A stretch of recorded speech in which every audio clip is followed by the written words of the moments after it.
जय हिंद दोस्तों।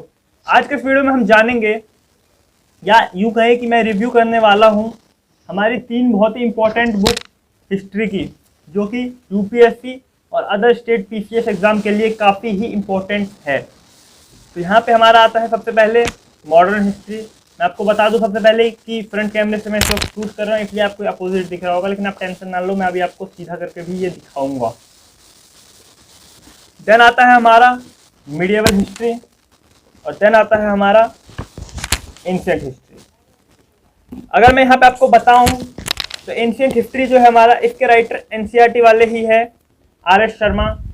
उसके बाद अगर मैं आपको यहाँ पे बताऊं जो हमारा मीडिएवल हिस्ट्री है, इसके जो राइटर हैं वो है हमारे सतीश चंद्र।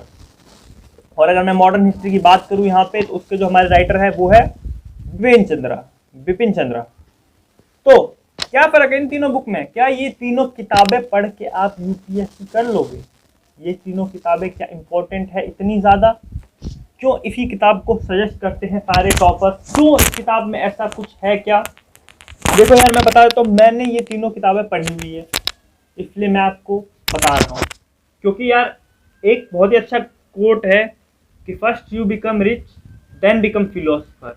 इसका मतलब यहाँ पे रिच से धनी का मतलब नहीं है, रिच से मतलब है यहाँ पे कि आप पहले खुद इतने ज्ञान ले लो, फिर जाकर दूसरों को ज्ञान बांटना। तो मैंने ये तीनों किताबें पढ़ ली है और इसलिए मैं आपको इसका रिव्यू कर रहा हूँ, इन तीनों हिस्ट्री की किताबों का। तो चलिए वीडियो शुरू करते हैं।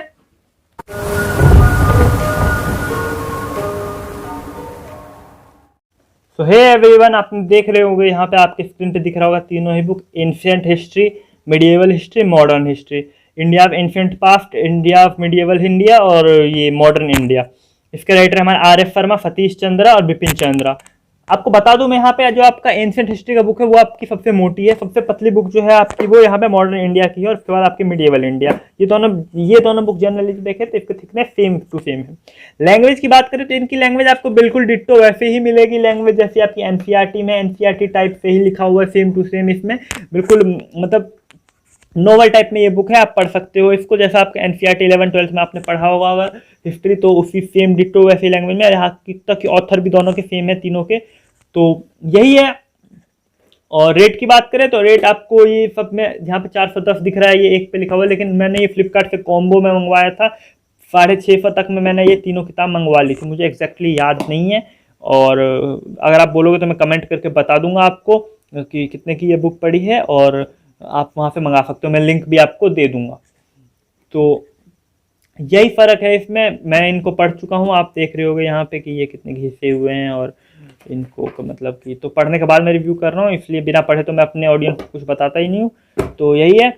और ये आपका मॉडर्न इंडिया है। तो मॉडर्न इंडिया पर आप अगर आप चाहते हो कि स्पेक्ट्रम और इसमें क्या अंतर है, इस पर वीडियो बना दूँ तो आप कमेंट करके बता देना, बहुत बेहतरीन ढंग से बताऊंगा, क्योंकि स्पेक्ट्रम मैं पढ़ चुका हूँ और पढ़ने के बाद मैं रिव्यू करके आपको दे दूंगा। तो यही है इन तीनों बुक में, और ऐसा तो कुछ खास है नहीं इन तीनों किताब में। और जितने भी टॉपर्स है या फिर यूपीएससी क्वालिफाई जिन्होंने किया हुआ, वो इनको पढ़ने की सजेशन देते हैं, कहते हैं कि एग्जाम इसी में से आता है। और लगता है मुझे भी कि एग्जाम इसी में से आता है, क्योंकि कुछ इस हिसाब से इनका कंटेंट ही दिया हुआ है कि कुछ छूट ही नहीं सकता। अगर आपने ये पढ़ लिया तो आपका एग्जाम नहीं छूट सकता, पर यूपीएससी तो कॉमन सेंस मांगता है, तो वो तो आपके पास होना ही चाहिए। तो यही है, और आराम से आप इसको पढ़ लो। और काफ़ी इजी लैंग्वेज, इजी तो जैसे हमारे एनसीईआरटी की लैंग्वेज है वही वैसा ही लैंग्वेज है। और अगर इसके बैकग्राउंड की बात करें तो पेजेस आपको इसमें आपको कुछ सफ़ेद पेज है, और ये इसमें येलो टाइप में पेज है, और इसमें अगर पेज की बात करें तो इसमें भी वाइट है। आपको इसमें सबसे बड़ी बात अगर मैं यहाँ पे बताऊँ आपको, तो फोटोज़ वगैरह नहीं है, बिल्कुल ब्लैक एंड वाइट बुक है, तो मज़ा थोड़ा बोरिंग सा लगता है, बट अच्छा लगता है पढ़ने में, तो आप ये पढ़ सकते हो।